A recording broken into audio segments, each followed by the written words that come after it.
Hey Rasmanites, this is not a full episode.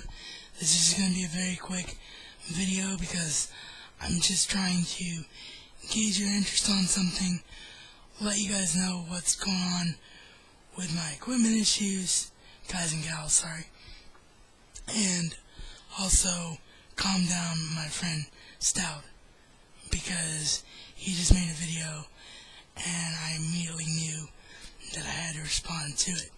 So, first things first, if you guys watched/listened to the Hendricks 2011 audio season preview, you saw where I wrote in the text in the beginning that I'm having camera issues. Well, it's clear as a bell that I am recording this and doing this little video with my webcam.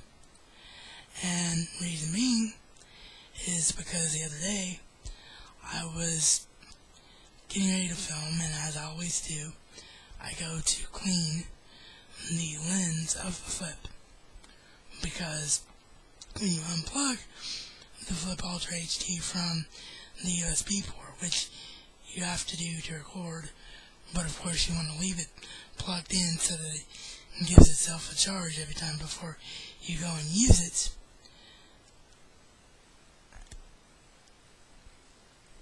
Sorry, I'm just trying to gather my train of thought here, plus I had some sinus drainage.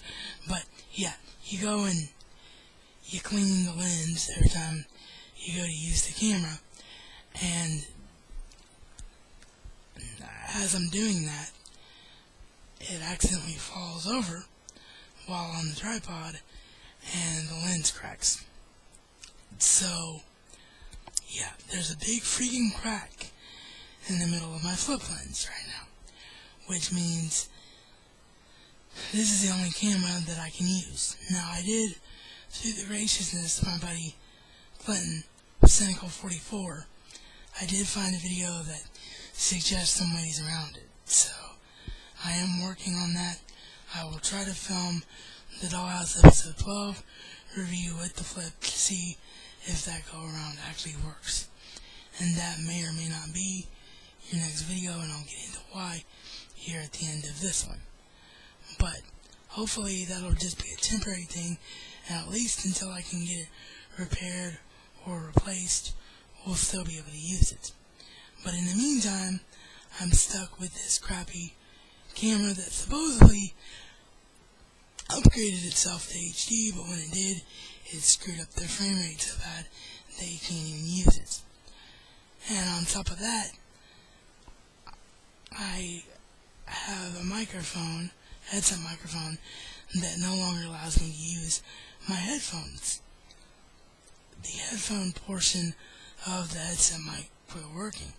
So, I'm just doing this totally off the top of my head. I have no way to sound check my audio until I'm completely done filming, and the audio with this headset isn't the greatest either because it doesn't have a foam protector.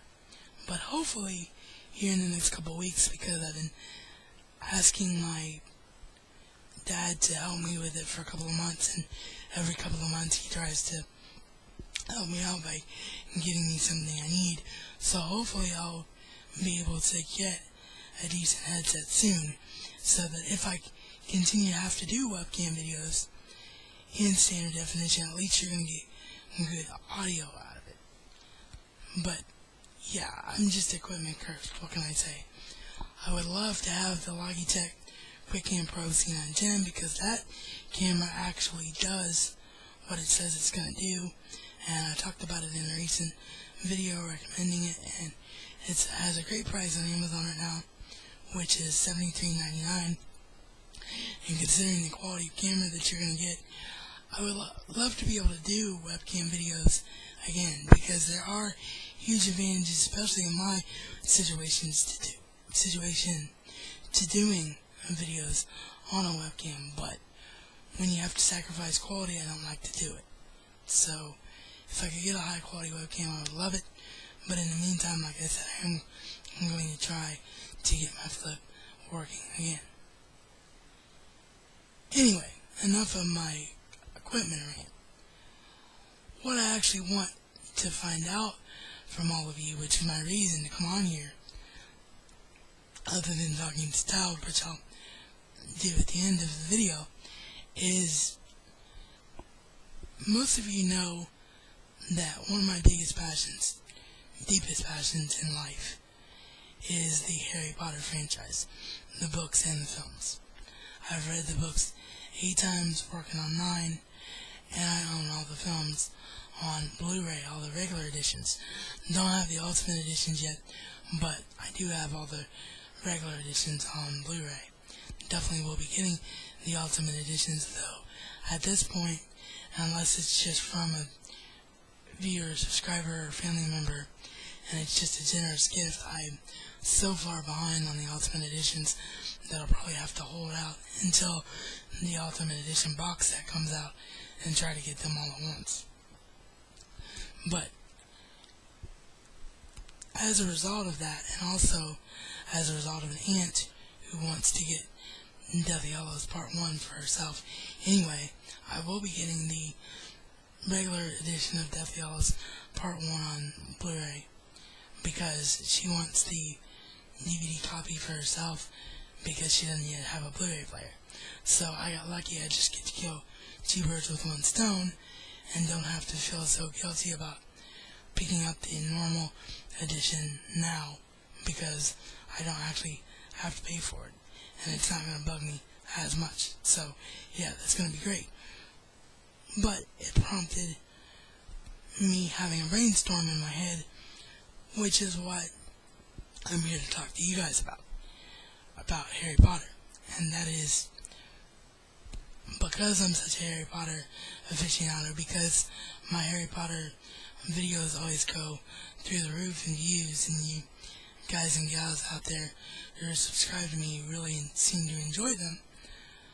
My question is, would you be interested, once I get a decent headset and can do better audio quality, in me using my audio recording software to, after I watch the film enough where I know it step by step and can really analyze it just like I can in the book, would you guys be interested in me doing a film commentary for Deathly Hallows Part 1? For those of you that are going to go and pick up the Blu-ray or the DVD, but to be honest, I think the Blu-ray DVD combo pack is the only way it's coming out. I haven't seen the DVD format with an actual case anywhere. I think that studios are really phasing out the DVD format, and just about the only way to get DVD with a new release now is to get a Blu-ray combo pack. And I think Deathly Hallows Part 1 is going to follow suit with that. So, just a little heads up for those of you that don't have a Blu-ray player yet but are Harry Potter freaks. You might just have to get an early Blu-ray for your eventual collection. But, anyway, as I said, would you guys and gals like for me to do that Harry Potter and the Deathly Hallows Part 1 film commentary? If that's something you're interested in, tell me yes right there below in the comments, or send me a private message, or send me an email.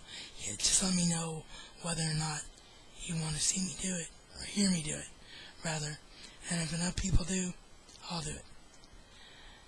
And the last thing I just want to tell my buddy Stoud, because he did a video, which this video will be a response to, on the demos for MLB 11 the show and the MLB 2K11 video game. And he talked about how MLB the show sucks this year because of the unlock controls. And you said that you were tired and frustrated and everything, so you may not have been thinking very clearly, but I just want to tell you, man, if you're not aware, that even though you talked about it in the video that you were aware of it, maybe you weren't aware to the extent of it, but the game does give you full option to go back to the old control scheme on every aspect of the game, being pitching, throwing, fielding, and hitting. And not only does it work, but they actually did go and improve it.